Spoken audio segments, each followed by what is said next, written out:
here. Here we go.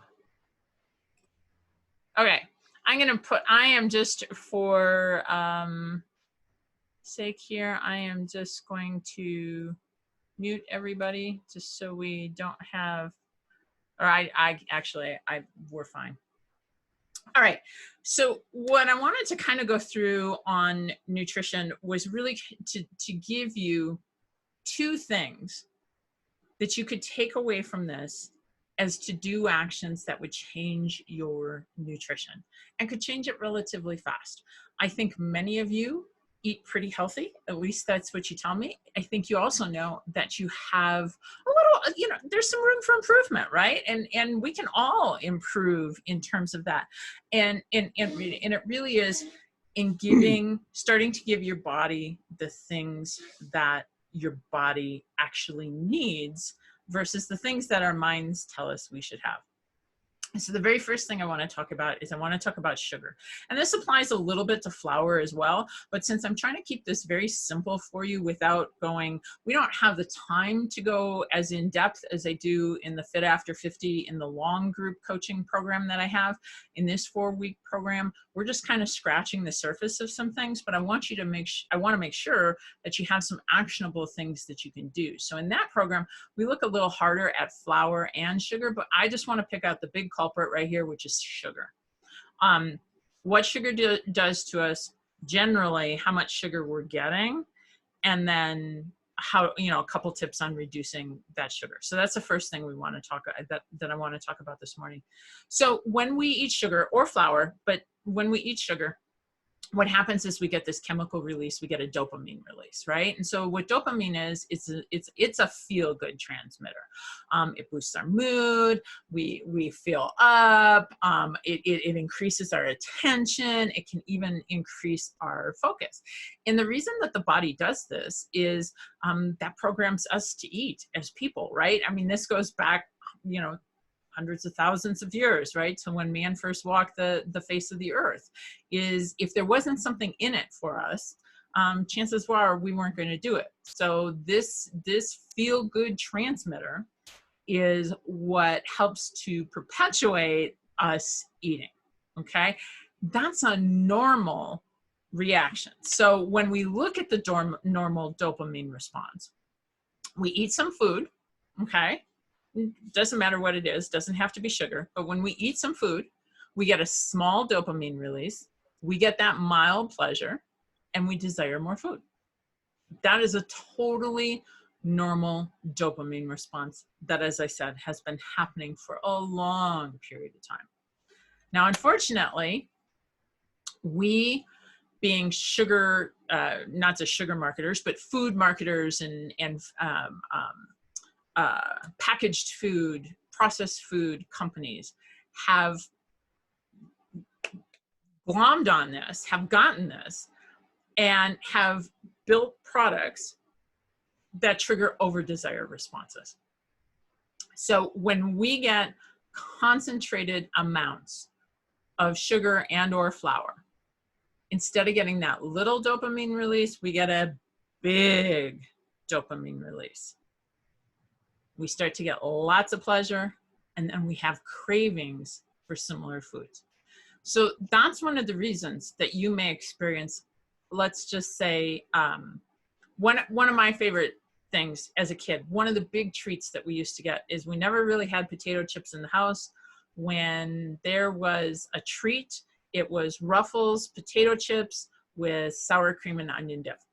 That is what mom would stop and pick up and get. And here's the thing, as I'm telling you this story, I can still, my mouth has gotten dry because I can still taste the salt, the creaminess of the dip, the coolness of the dip, and the difference in the texture. That's the sort of imprint that those types of foods can have in our mind. And that's why we can crave, left to our own devices, left unchecked, that's why we can crave those types or similar types of food, okay? All right, so that's what happens inside of the over-desire response. And food, Excuse me.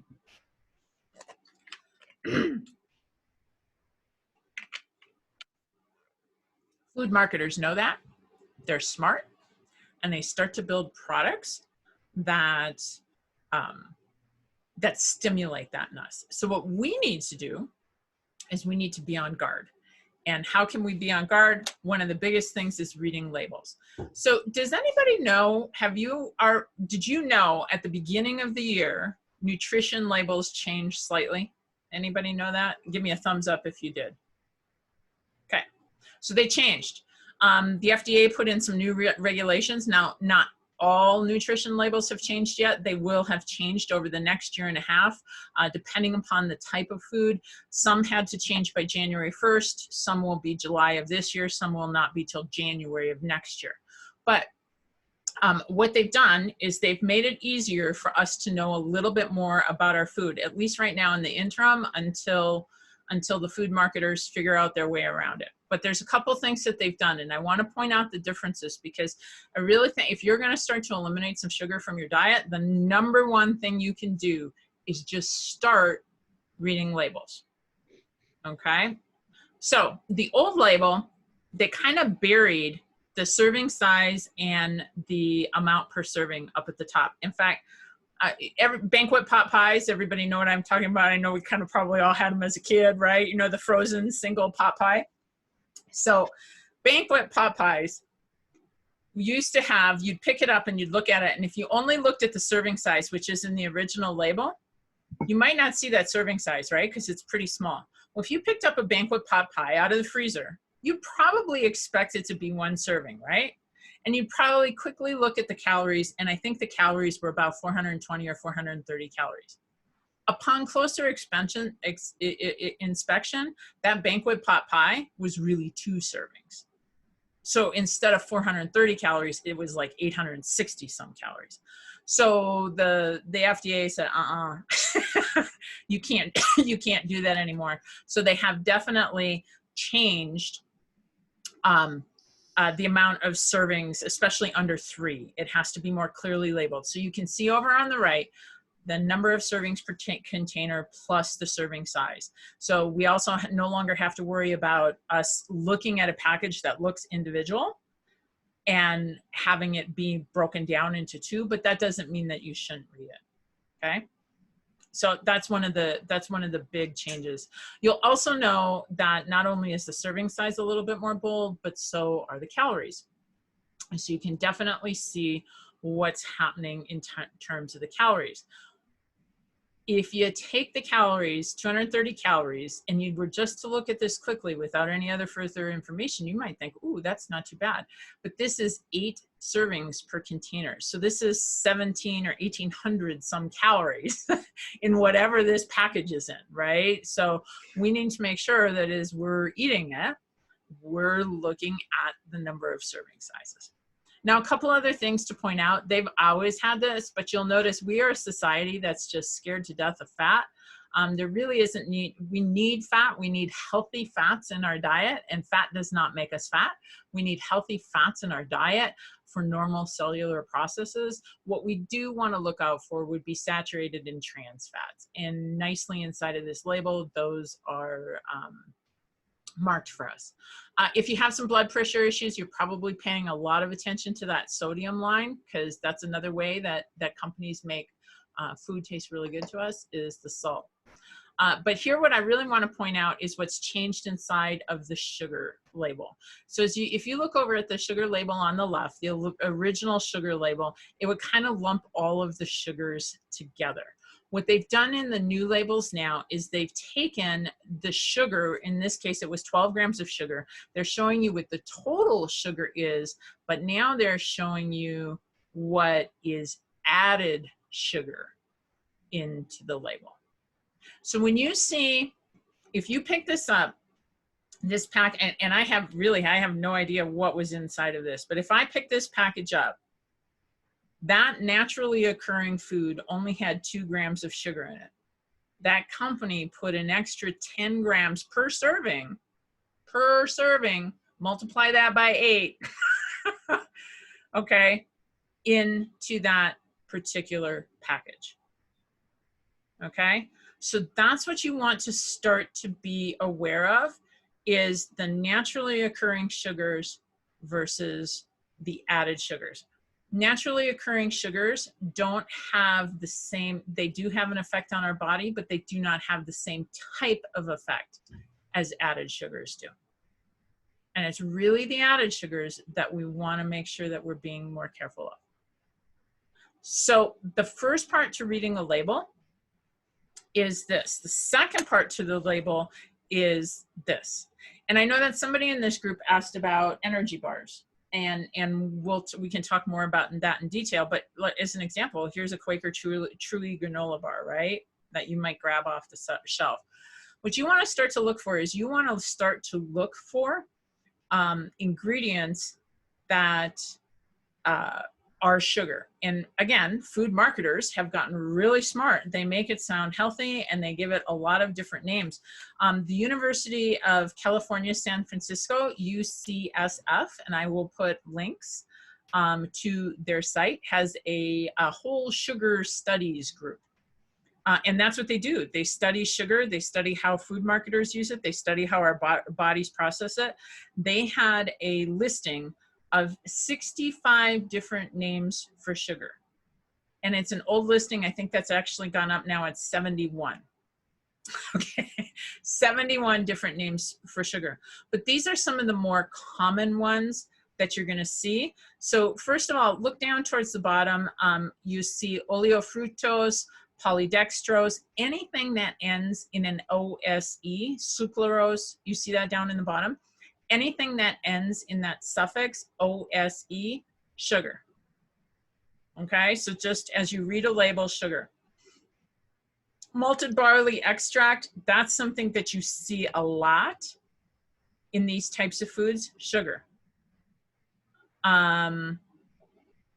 So these are all the different names for it. Now, when I look at an ingredient label, ingredients are listed in the order that they are in the product. So the greatest amount of ingredients are at the top, the least are down at the bottom. I am most concerned, just this is a general rule of thumb, first 5 ingredients. As I look at the first 5 ingredients, is there sugar in the first 5 ingredients? Brown sugar. Yep. Yep. Malted barley, 3 of them. Yep, exactly.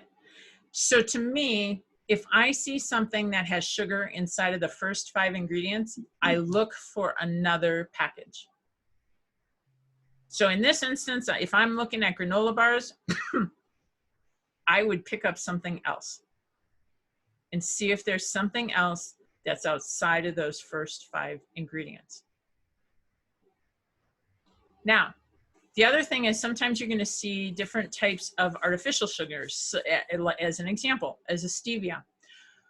Stevia, aspartames. One of the things that those do, the danger in those is those also cause a craving inside of us. So anytime we eat something sweet, we tend to crave more sweets. And it goes back to that dopamine response that I talked about at the beginning of this. And artificial sugars tend to have that same impact on our bodies. In particular, diet soda, you know, which generally right now is most of the time, most diet sodas are sweetened with aspartame, which is just not good for you. It's sweetened with aspartame, and those tend to make us crave more sweets. In fact, aspartame just got a new name. I will put that, I keep forgetting what it is. I had to write it down, but let me put that in your information as well. I will include that later because that's not good for us either. Okay, I wanted to jot that down. So here's the deal with sugar. The average American is eating about 57 pounds of sugar a year, more than we should, okay? For our average daily is 25 for ladies, it's 25 grams of sugar, which is about 6 tablespoons of sugar. Gentlemen, Tommy, you get a little bit more, you get 31. which is 9. Okay, so that's our average recommended daily amount. As an example, yogurt, right? Fairly common breakfast fruit, right? Yogurt would have like just a stir on the bottom yogurt, not one made with the aspartame, like a stir on the bottom fruit yogurt. That typically has somewhere between 20 and 25 grams of sugar in it. So literally in a yogurt, you could eat your entire day's worth of sugar in that one particular carton. And you haven't even touched anything else. If I go back to this slide, you would notice here, in whatever this product was, if you had 2/3 of a cup of it, you already have almost, for ladies, you have almost half of your daily allotted amount of sugar. So if you were going to do one thing for your body, it really would be to start watching your sugar. And it can be as simple as, you know what, I'm going to track this. You could put it into an app like a MyFitnessPal, or the other one is Lose It, those free apps. You could put what you're eating in there and it'll calculate the amount of sugars for you. Or you could just look at the labels and just write it down on the sides and see about how much sugar you're eating a day. I think it will surprise you how much sugar you think you're in one place, but food marketers are sneaking it into the products and you don't even, you just are kind of defenseless to realize it. So that's kind of the first part. Not kind of, that is the first part. So let me do this. I'm going to stop this share for just a second. And I want to see, have we got any, have we, excuse me, I got to tell you, I've got a little tickle in my throat. Have you got any questions? Nope, everybody's still good? Okay, all right. So that's the sugar part. The second thing that I want to get into is how we see food and how we think about food. Okay, one thing is physical. The second thing is hitting that craving part, right? And how our minds do it. What I believe in long-term weight loss, because somebody, and I think this came up in both groups, somebody said, what do you consider, to you, what are your secrets for having kept off 100 pounds over now, what, 15 years? What's your secret? And I think about that all the time, right? Because I realize that about 3%, and they do track this, 3% of the population who's lost 30 pounds or more actually keep the weight off. Most of the time, people yo-yo. They go up and down, up and down, up and down. And so every time that question's asked, I think about it.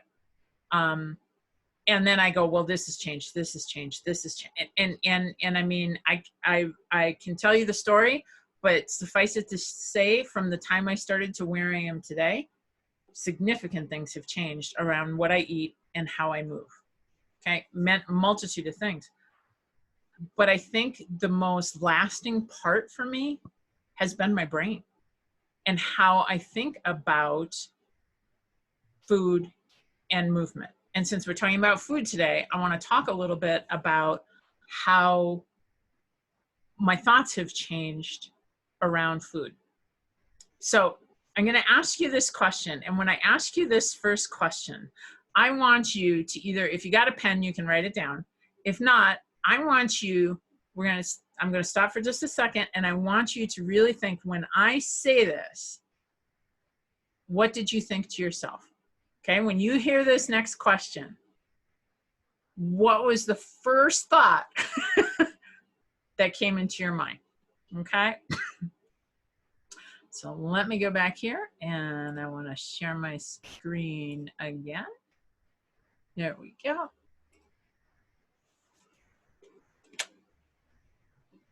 You know, I don't know why that does that way.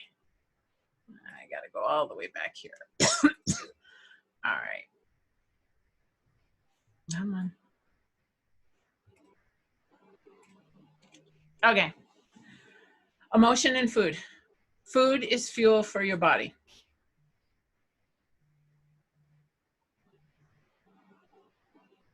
think about it. What's your first thought around it? Does anyone want to share what they thought when they heard it? And if you don't, that's okay.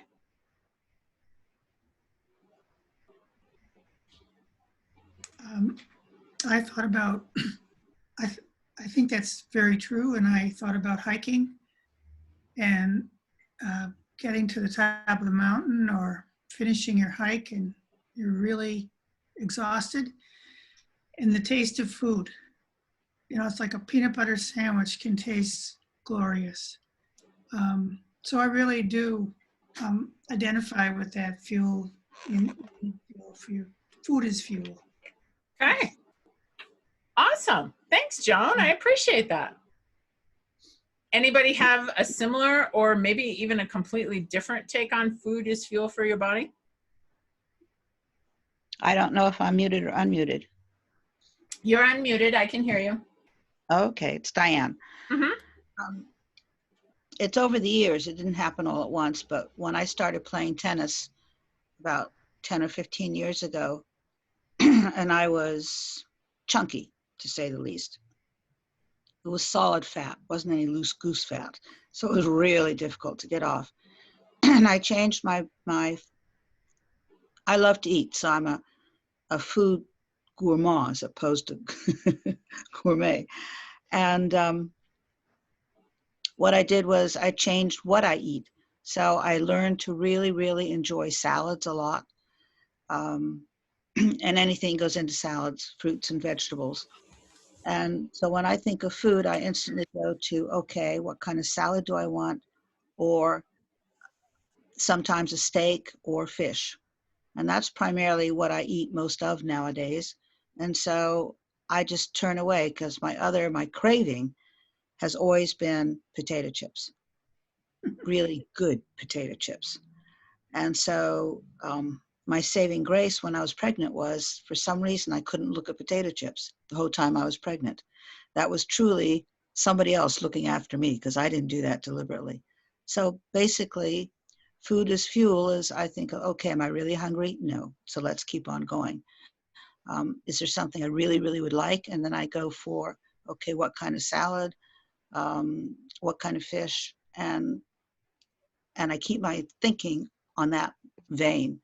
Every once in a while, I'll say, okay, I've been a really good girl and I've lost a pound or whatever, and so I can indulge. And then I'll say, okay, this is a potato chip day. And then when I'm done with the potato chip day, I go back to my other thinking. So I may gain a pound or two, but it immediately comes off. So I like what she shared. It's not a natural thought. She readjusted her thought process as did Joan. She was talking about readjusting her thought process as well. When I first heard food is fuel for my body, I remember thinking something to the effect of, you mean I'm never going to enjoy eating again? And that's because in our society, we tie emotion and food together. So I'm sure you've all heard the thing that's going around, the COVID-19, like the freshman 15, right? Because what are people doing when they're home? They're eating. They're eating why? Because they're hungry? No, they're eating because they're bored. They're eating because they're scared. They're eating because maybe they're angry at a spouse. They're eating because they're frustrated. As a society, we have a very difficult time separating emotion and food. And to me, that's one of the keys to long-term fitness and truly being able to eat many of the things that I want is to separate those out. So I'm going to give you some of the keys. We touched on this just a little bit back in the very first thing, but one of the very first things you need to do is to eat when you're hungry, to separate it out. When am I hungry? When am I not? And then make choices around that. So early on, I talked about the hunger scale. And I gave you kind of a brief thing, and we're going to dive into this just a little bit more. So on the hunger scale, 0 is neutral. 0 means I'm not full, I'm not empty. I feel just normal. Nothing going on in my body. I don't notice it. Don't even notice that I'm hungry or not hungry, okay? On this hunger scale, we go down to -4. Those would be the numbers in the yellow, and we go all the way up to +4. Those would be the numbers inside of the blue. So let's talk about the minus scale first. So number 1 is I notice that I'm hungry. Ah, okay, I'm a little hungry. Number 2 is, yeah, I need to get myself something to eat. Number 3 might be a little bit about what Joan talked about, right? Getting to the top of the hike going, okay, I'm hungry. Feed my body. My body needs something to eat. And number 4 is I need to eat something now. I cannot think about anything else. I'm maybe totally distracted. I feel completely empty. Maybe if you were being physical, you were on that hike, you got to your destination, and you just felt like you couldn't take another step until you put some fuel into your body. Okay, so that would be the ravenous side. Let's go to the other side of the coin. So now we're going to go into the blue scale. So number 1 is I've eaten something, right? So now I've eaten. Oh, I'm satisfied, right? I'm okay with where I'm at. Number 2 is, okay, I'm full. I'm beyond just, okay, I didn't feel anything. It's satisfied. I wasn't feeling hungry anymore. I'd taken the hunger away. I was satisfied. Now I'm actually really full. I really don't want anymore. Stuffed is, ooh, I overate. Yeah, that was too much food. I'm not feeling like I can move around very well. And I think sick is pretty self-explanatory, right? And we've probably all eaten ourselves at some point in time. We've all eaten ourselves to the point of being sick, right? Getting to that point. So that's where we are in the hunger scale, from 0 to 4 on each side. My recommendation in terms of learning how to eat would be not to eat until you're a -2, and make sure you stop eating by the time you get to a +2. If you can stop eating by the time you get to number 1, that's great. But make sure you stop eating until you get at the +2. Most of the time, when you eat, ask yourself this question. Are you eating because you're hungry? Or are you eating because it says a certain number on the clock? So as an example, you eat because it says noon. Or you eat because it says 5 o'clock. Which one do you do most often? Just kind of notice that for yourself. It takes a lot of discipline to learn to eat when we're hungry versus when the clock tells us that. And I can tell you personally, there are times where I have scarcity issues around food. And this is strange. And this you may relate to this.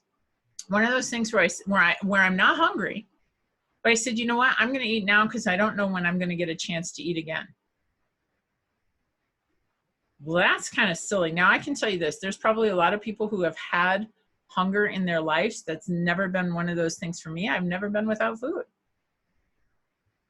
I can stop and I can get food at any point in time. I could bring food with me. I could stop, under normal circumstances, I can stop at grocery stores. If I'm on my way to play pickleball and I'm hungry on my way to play pickleball, I can stop and get some food before I go play pickleball. I should not have scarcity issues around food. But yet there are times where my brain will tell me, well, I'm not hungry, but I'm going to eat now because I don't know when I'm going to be able to eat again. There's nothing wrong with being a little bit on the hungry side. In fact, hungry is burning up my body's internal fat stores. That's what hungry is. They're gonna rely on the things that are already in my body to continue with those normal cellular processes. So a couple of questions to ask yourself. is, and because this came up a lot, was snacking, right? And I heard some things about, there were some questions, and I just don't want to misquote my notes, but there were some questions about snacks and healthy snacks and when to snack and when to eat and how about intermittent fasting. And those kind of all fall under this group. Or here's some of the questions that you can ask yourself when it comes to snacks and eating. Number one, the first question I always ask myself is, I ask myself, am I thirsty? And I talked about this a little bit in a previous coaching call, is dehydration masks itself as hunger many times. Okay, it can do that. So I'm really thirsty, but my body signals my brain that I'm hungry instead. So one of the questions that I ask myself is, am I thirsty or am I hungry? And the way I check myself is this: if it has been less than 3 hours since I had something to eat, there's no reason for me to be physically hungry. So then I would say, okay, well, you know what? I ate at 8 a.m. It's only 10:30. I really shouldn't be hungry yet. I'm going to have a glass of water. Okay, that's my go-to on that very first question. Okay, and sometimes I eliminate it right there. Second question to ask yourself is this: am I craving a specific food? If you are craving a specific food, that's not physical hunger. That's your brain. That's your brain telling me, as Diane mentioned, I want potato chips. Now, I'm not saying that it's not okay at certain points and times to say, you know what, okay, that's a good idea. I'm going to make a plan and have that in my plan. And I'm going to eat some potato chips. But don't mistake that as real hunger, because it's not. If you are craving something specific, a specific food, that's not hunger. Okay? The other thing I talked about was habit, right? And this is what I just mentioned. Am I hungry because the clock says noon? Or am I hungry because I'm really hungry? I have a cat who can tell time. She gets fed like a dog. So she doesn't free feed. She gets fed like a dog. And I can tell you that every day she gets fed at 5 o'clock in the afternoon. At 4 o'clock, she comes over to my desk and starts letting me know that it's 5 o'clock somewhere. Okay? Now, never mind that she goes all night long without having any additional food. She wants that food in her bowl at 5 o'clock. Is that cat really hungry, or is it habit? I can tell you this, watching this cat's behavior, it's totally habit. It's totally habit. When my husband gets up after I do, so I come down and I feed that cat in the morning. So I feed her about 5:30 in the morning. She gets her food. My husband comes down 2 hours later. You know what the first thing she does to my husband? She goes over and she starts talking to him and meowing at him and walking around and rubbing up against him, because he will sometimes go and grab her a little dollop of wet food and put it in her bowl in the morning. At 2 hours afterwards, is that cat hungry, or is she reacting on habit? She's reacting on habit, because you know what? She doesn't do the same thing with me. So in using the cat as an example, we often do the same things, right? I'm eating because it's 5 o'clock or 6 o'clock or 7 o'clock or noon or whatever. I'm eating because it's at this time.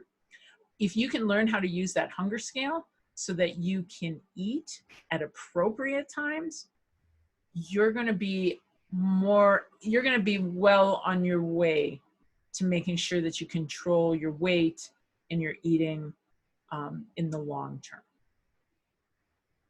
Okay, so that's kind of the big one that I had for you. I just want to make sure, I'm going to take a look. Hang on one second. I think that kind of covered a majority of the questions inside of this group. So now is a great time. those are two things that you can take away. One is start to watch the sugar, right? Just start to track your sugar. How much sugar are you getting? And at a minimum, the easy thing to do is if you see sugar in the first 5 ingredients, buy a different packaged food. Put it back, buy something different. And then the second thing is to start using the hunger scale, is to start separating emotion from food. And I have to tell you, it's a long process. And even after a period of time, they can really get tangled back up. I can't tell you the number of times that recently where all of a sudden I was working on that virtual pickleball summit a week ago, and I had a lot of things to get done in a really short period of time. And when something didn't work, it was frustrating. You know where I would find myself? 20 feet away in my kitchen, standing in the middle of the kitchen. Why am I here? That's not going to solve my problems with this virtual summit, right? But that was the first place I wanted to run and I wanted to go. And you know what types of things I wanted to reach for? Salty. What did I tell you was my original thing as a kid? Salty chips, right?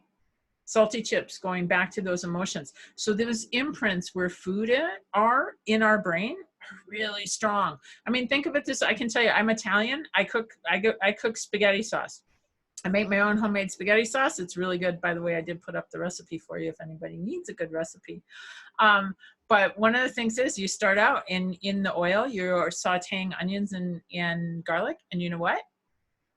The minute I smell that smell, and I don't care where it is, I don't care if it's in my house or your house or somewhere else, you know what that says to me? That says home. That says childhood. That smell brings me right back to there, and my brain goes right back into those thoughts. So I need to be on guard all the time if I'm really trying to use food as fuel. Okay. So that's what I've got for you. So here's what I'd like to do. I've saved this time for questions. So if there's any questions about the 2 topics I put up first, let's take those questions first. And then if you have any questions beyond that, we'll use that remaining time to cover any of the rest of those questions. Okay? So if anyone has questions about either the hunger scale and how we use our thoughts or the sugar, now's the time to jump on in. DJ, do you know a good energy bar that would have not as much sugar and junk in it that you could use for pickleball? I had a question about what's the best thing to eat if pickleball starts at 12 noon and you're hungry before you go to the game, you go to play. What would be the best thing to eat? Okay. All right, perfect. Hang on one second, Joan. Let's not lose that question. Were there any questions first about the hunger scale or the sugar? No, just about the energy bar. Just about the energy bar. Okay. All right. So here's what I recommend. 2 things inside of energy bars. You bring up a great point, because energy bars are much like they have become the candy bar, right? I mean, if you read that Quaker granola thing, that's a candy bar, right? And it's probably a candy bar, quite frankly, is probably going to taste better than that Quaker granola bar is going to taste, right? Just in terms of the sugar. So it's a great question on energy bars. Simple ingredient energy bars are what's best. Now, here's what I tend to do for myself. I tend to look at companies who are in alignment with the things with how I like to eat, because if they produce one product, chances are they're producing all those products with that same thinking. Okay. My favorite company that I use, now keep in mind, I eat primarily vegan, which means that I don't eat whey protein, which is animal-based protein. There's a company that I like called Vega, V-E-G-A, that makes fantastic energy bars, sports performance products. They make a sports energizer that I love. They make a recovery drink.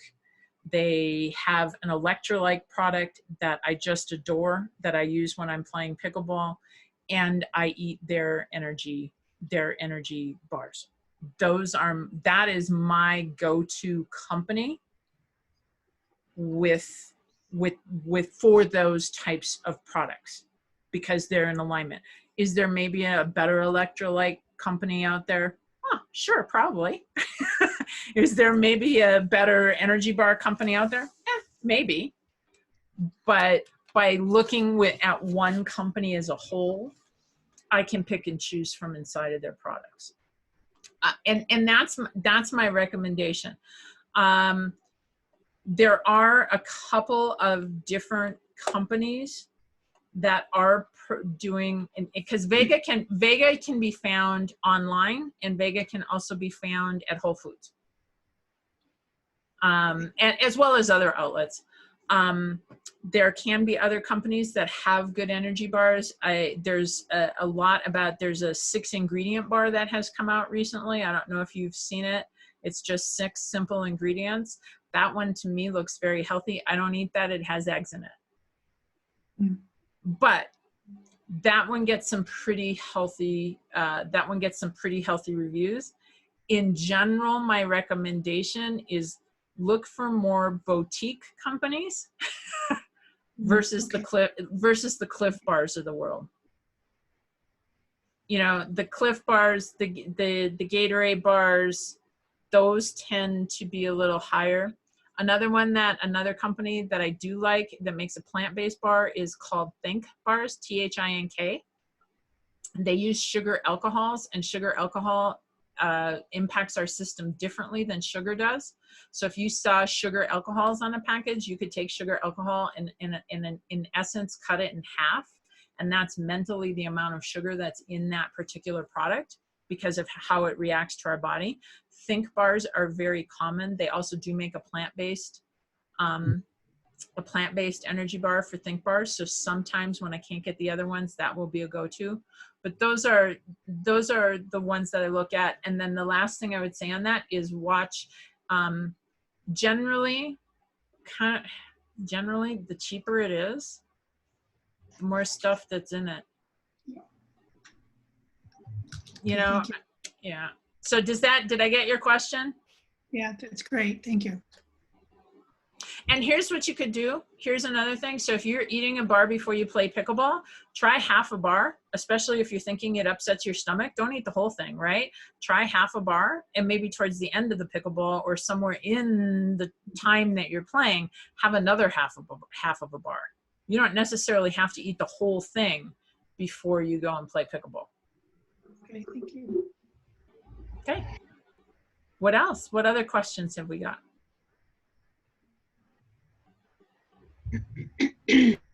Diane, Stuart, have you got any questions?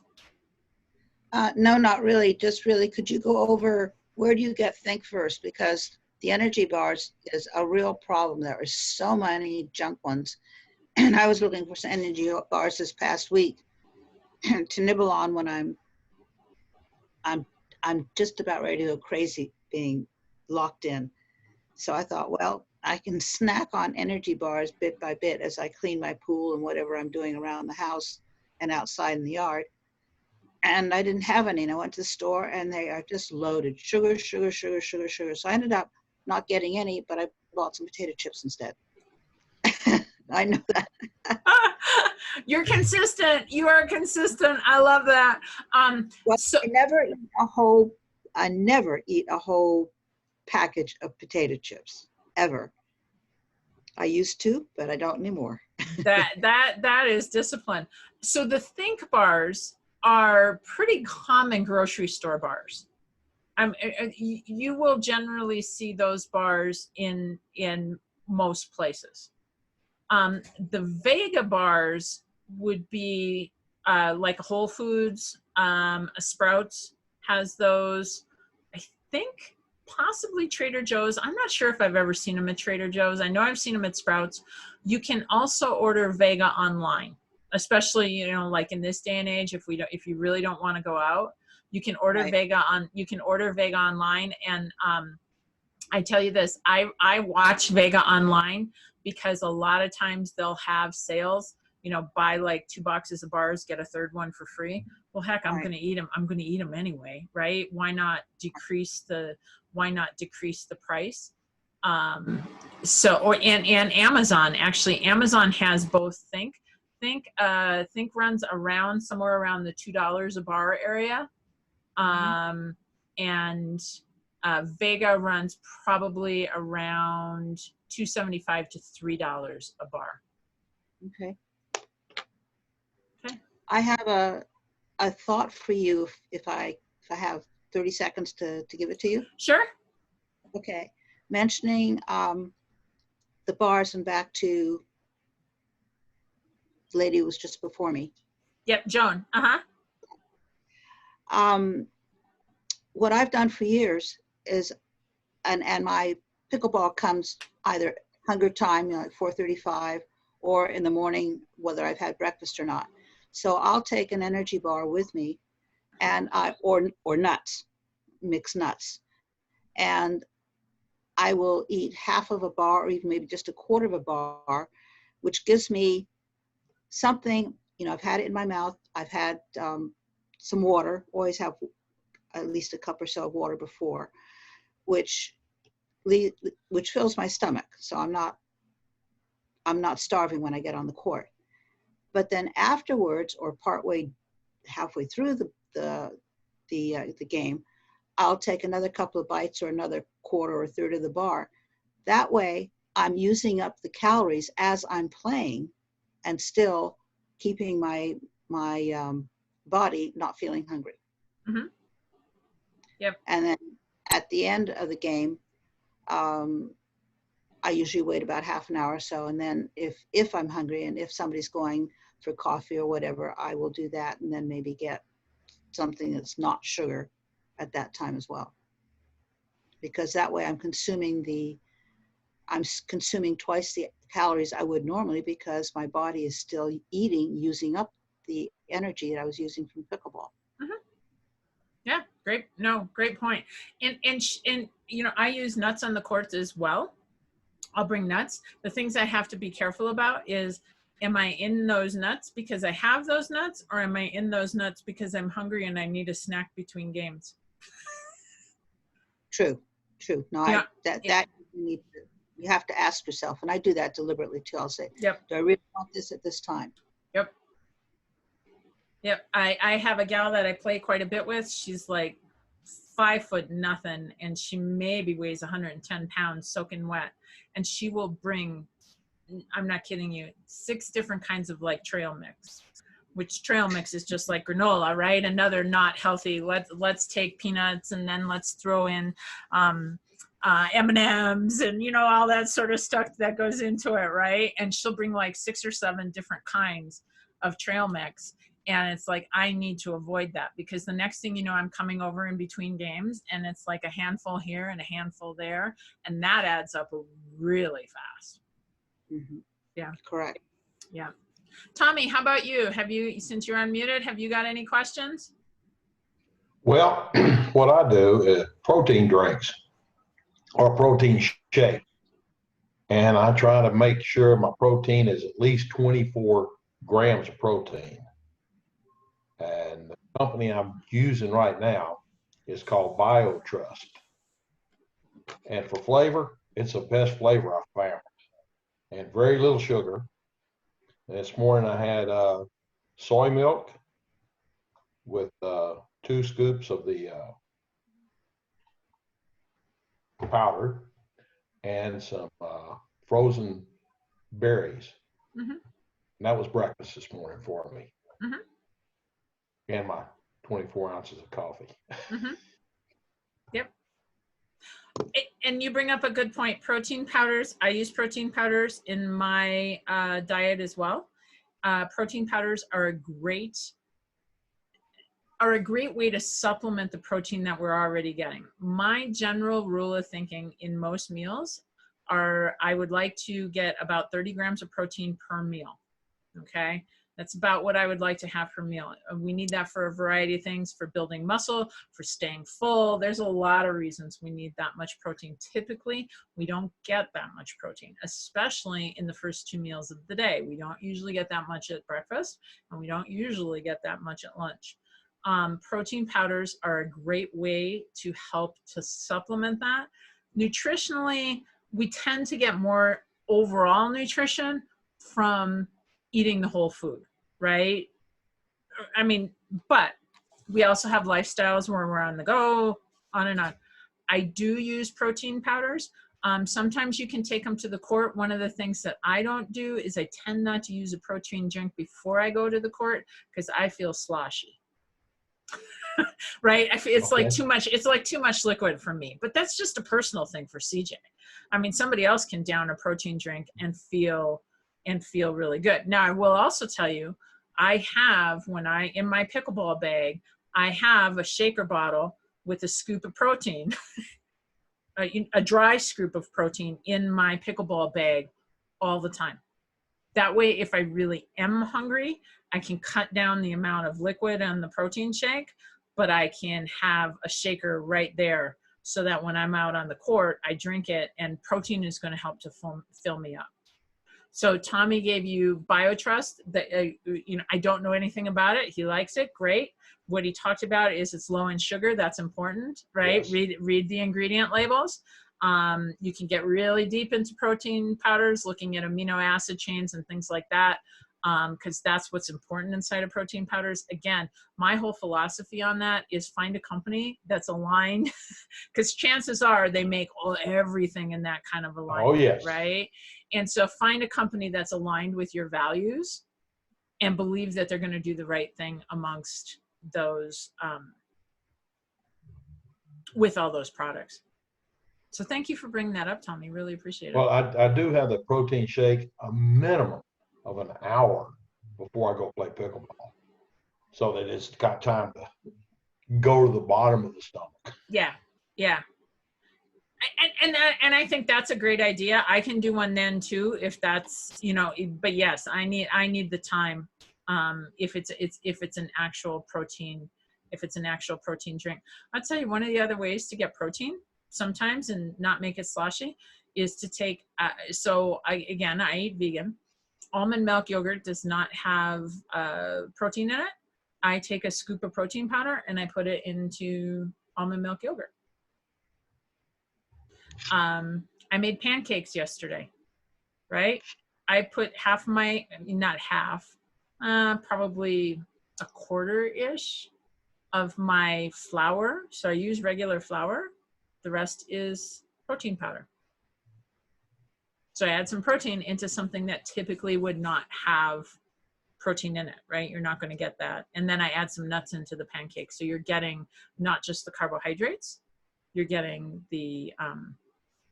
some protein with it as well to help to fill you up. So there's lots of different uses for protein powder rather than just, the typical shake. There's a lot of ways to put it into your diet. Yes. Cool. Diane M.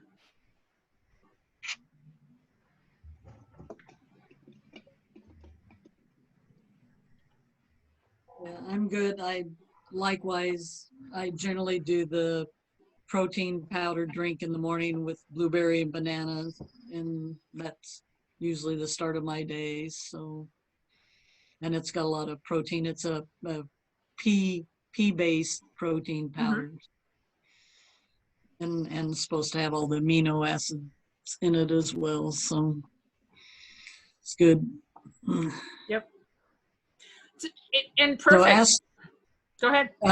I've heard that aspartame, when you see that in products and whatnot, that it actually causes a chemical reaction within our bodies that basically turns it into formaldehyde.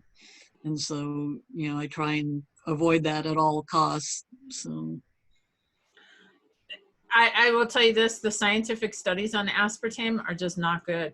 Okay. I mean, they're just awful. And aspartame, they believe, is linked to lupus. Oh, and wow. and a variety of different things. I try and avoid it at all. I really do. I try and avoid it at all costs. Now, and so you may say, okay, I don't drink diet soda, right? Diet soda is kind of like one of the main sources. But do you know where the other source for women is? The light yogurts. Mm. They're full, like that Light and Fit, the Dannon Light and Fit, if you've ever seen that, the 80 calorie cups of yogurts. And because if you look at that, sorry, not leaving you out here, Tommy, but that product is targeted towards women, right? That product is marketed right at women. And that's one of the main sources where women are getting aspartame from, are those types of foods, would be yogurts. So yeah, plain yogurt with warmed up berries. Get some frozen berries and just warm them up just a little bit and throw them in the yogurt and stir it up, and you get the juice from the berries that flavor the yogurt, make it a little bit sweet, and it's nice and healthy. The sugar that's in there is naturally occurring sugar, not the added sugar. Cool. You can even make yogurt in an Instapot if you didn't know that. So you can make your own yogurt at home. Wow. So cool. Just for an aside, I just had 4 pickleball paddles come in. So how are you gonna use them? I'm fixing to put my shoes on. I'm gonna go down to the tennis court 3 blocks from the house and hit up against the wall. There you go. It is 55 degrees here in Dallas, so that's pretty chilly for here. Oh, it is chilly for you guys. Yeah, but like I said, I just looked out the window and I saw UPS coming up with the 4 pickleball paddles from Gearbox. So in other words, Tommy's telling me my time is up, CJ. I am done. Does anybody have any other questions? Good. I have one regarding pickleball, CJ. I'm sorry, say that again. I have one regarding pickleball. Sure. The ball, I was going to buy some balls, and I looked at one of your videos, and there was a practice ball, and I can't find that. I know it doesn't relate to nutrition, but is there a name to that ball? The small one? Practice with a ball, yeah. The real small one? It's a golf wiffle ball. You can get them on Amazon. And I think I put a link in. Do you still have the link to the video? Because if I did, there's a link right to it in the show notes below. Okay. But they are golf wiffle balls. They come in like a package of about 14 or 15, but they're really inexpensive. That's the one that's about this big, right? Joan, it's about like that big around? Yeah. Yeah, you said the it small one. was harder to hit, but good to practice with. It's great to practice with because it really makes your eyes focus.